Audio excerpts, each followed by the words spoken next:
Un réalisateur va résoudre par hasard une affaire qui a duré plus de 40 ans. Une affaire que la police n'a jamais réussi à élucider. C'est grâce à son film que cette affaire sera finalement résolue, puisque le film était en réalité inspiré d'événements vécus par les véritables victimes de cette histoire vieille de 4 décennies. Les policiers n'avaient rien trouvé, jusqu'au moment où ce réalisateur a écrit et tourné son film. À partir de là, une énorme surprise est arrivée, débloquant une enquête sur laquelle la police s'était battue durant plus de 4 ans, presque un demi-siècle, sans jamais trouver le moindre indice.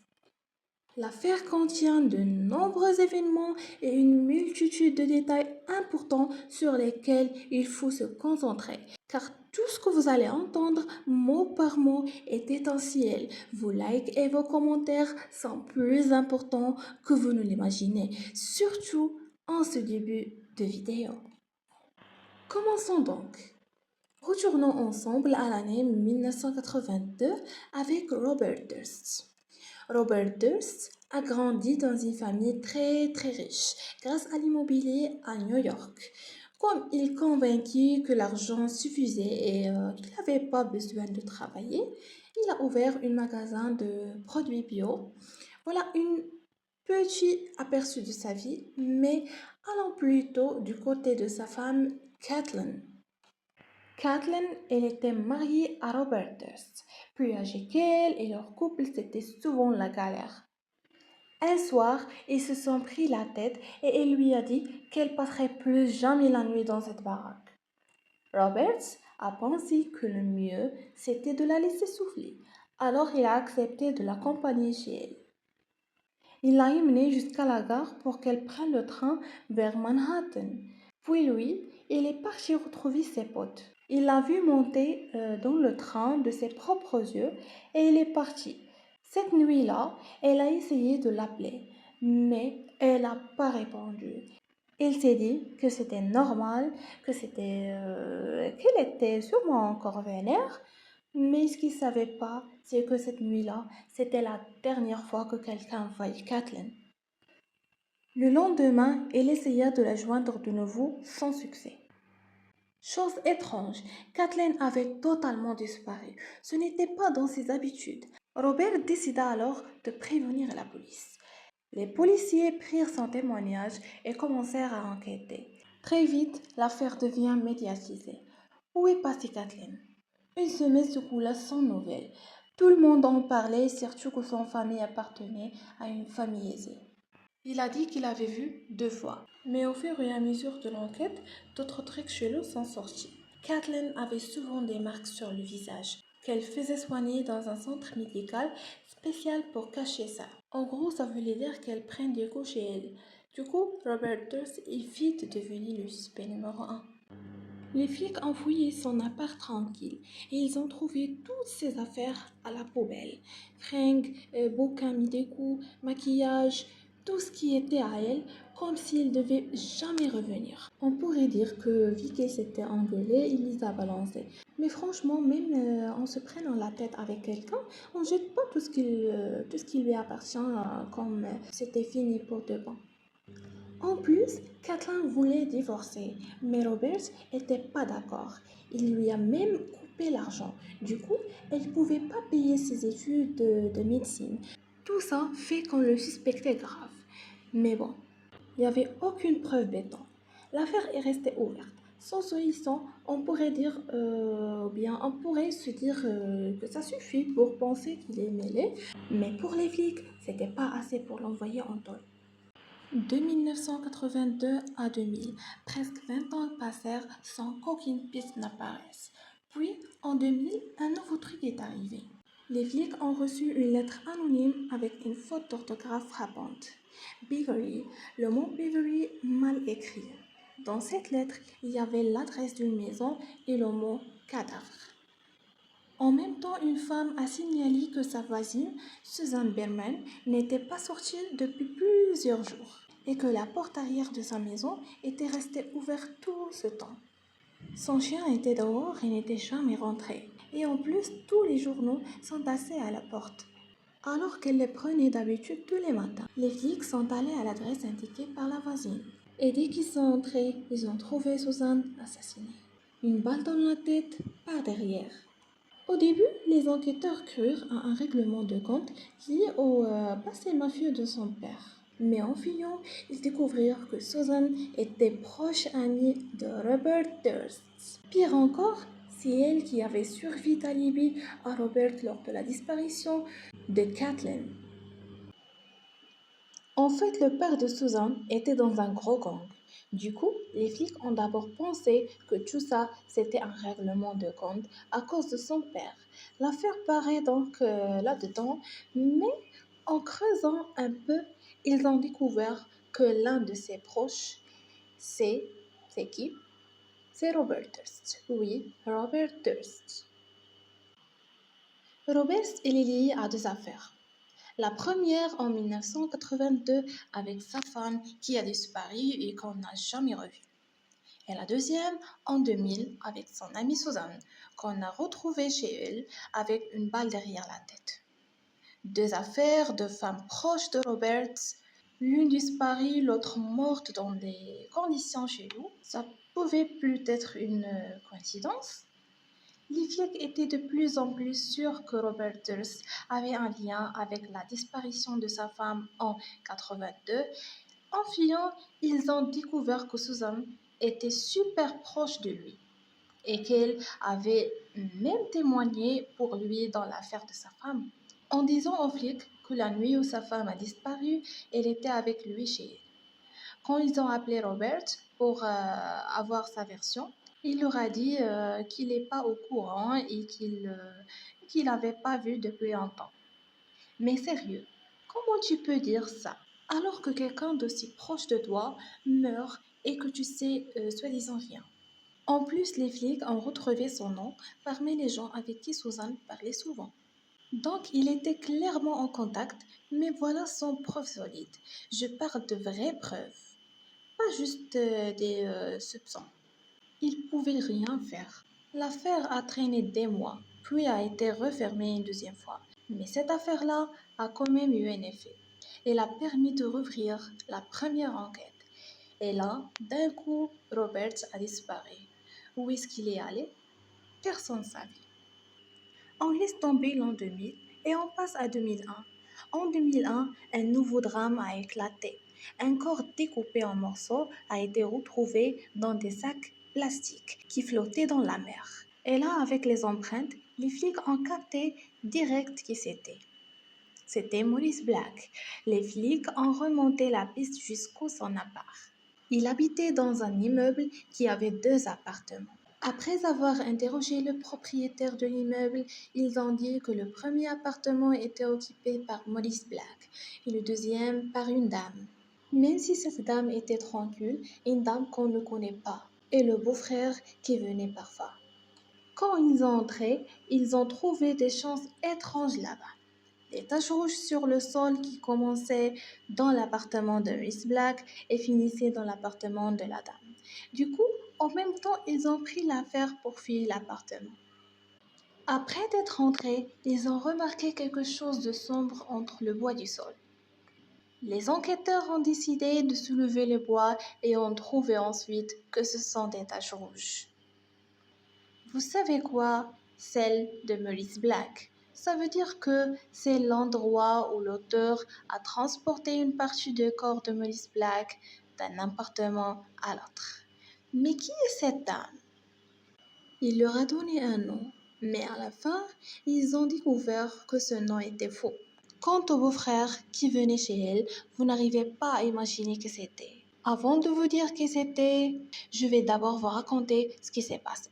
Maurice Black, la part juste à côté du sien, était vide, jusqu'au jour où une dame est venue s'y installer. Mais un jour, il a remarqué que cette dame en vrai, ce n'était pas ce que vous croyez. Ce n'était pas le beau-frère qui venait la voir, mais en fait cette dame qui vivait là, c'était un homme et pas une femme. Il l'a confronté et lui a dit qu'il avait compris qu'il est un homme, et lui a demandé pourquoi il faisait ça, pourquoi il se déguise en femme. Et là, le choc. Cette dame, c'était Robert Durst lui-même. Oui, il vivait avec deux identités. Quand il sortait en homme Roberts, il disait aux gens je suis le beau-frère. Et quand il sortait en femme, il disait je m'appelle un tel. Et l'homme qui vient chez moi, c'est mon beau-frère. Maurice Black a découvert son secret, alors Robert lui a avoué qu'il voulait cacher qui il était vraiment. Et là, la surprise. Maurice Black lui a répondu que ce n'était pas grave, que tout le monde peut avoir un passé compliqué, même s'il ne savait pas exactement ce que Robert voulait cacher. Ils ont fait connaissance et petit à petit, une amitié est née entre eux. Et Maurice Black était le seul qui savait que la femme et l'homme qui passaient parfois là, en fait, c'était la même personne, Robert. Jusqu'au jour où Robert est rentré dans son appart. Et qui l'a trouvé dedans? Maurice Black. Robert Durst, le héros de notre histoire, ça lui a pas plu du tout. Vous allez me demander pourquoi. Il a trouvé ça chelou que Maurice Black entre chez lui sans permission, même s'il était pote. En plus, l'expression sur le visage de Maurice Black était chelou et faisait peur. Ça n'annonçait rien de bon. Il faut pas oublier que Robert avait un pistolet dans la barre. Alors il se disait dans sa tête, puisque Maurice est rentré chez moi sans permission, qu'il a une tête inquiétante et qu'il cache sa main derrière son dos, sûrement qu'il a pris le flingue. Alors Robert s'est approché de lui comme s'il lui parlait, puis le mettre en confiance. Puis d'un coup, il s'est jeté de lui et là, ils ont commencé à se battre. Jusqu'à ce qu'on entende un boum. La balle, elle est partie. Et c'est Maurice Black qui l'a prise. C'est là qu'il a découpé le corps en morceaux, il l'a mis dans des sacs et il l'a balancé dans la mer. Les flics, à ce moment-là, ont compris que c'était Robert Durst. Ils ont recommencé à relier cette affaire aux autres affaires. Ils l'ont convoqué, mais malheureusement, l'affaire a été classée comme légitime défense. Oui, c'est ça le choc. Pourquoi? Parce que le mec rentrait chez lui et avait pris son flingue et que c'était juste un accident et qu'il avait agi en légitime défense lors d'une bagarre où Maurice avait sorti une arme. Mais pourquoi il a découpé en morceaux alors?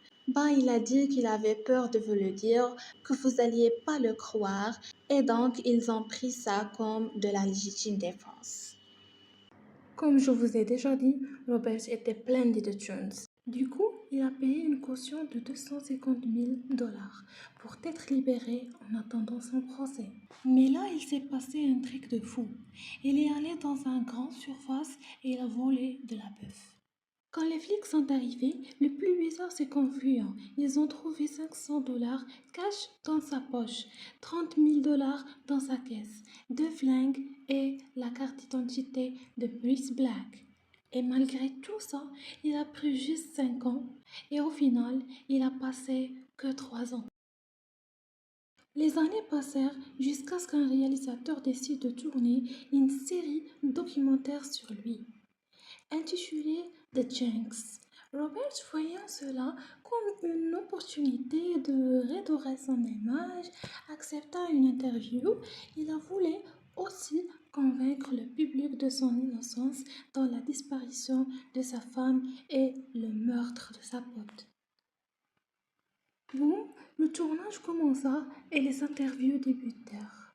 On le filmait pendant de longues séances où il parlait avec un calme impressionnant. Le réalisateur lui posait des questions précises sur des détails et Robert répondait comme si tout allait bien. Au contraire, il semblait heureux, persuadé que ce documentaire allait prouver son innocence aux yeux du public. Mais il faut que je vous explique d'abord une chose. Alors, pendant le tournage d'interviews pro comme ça, l'équipe utilise ce qu'on appelle un micro-cravate, lavalier. C'est un petit micro qu'on accroche sur la chemise ou le t-shirt de la personne et qui est relié soit à un enregistreur, soit à un émetteur sans fil qui envoie le son direct à la caméra ou à l'ingé son. L'idée c'est que le micro reste toujours allumé pour ne rien perdre.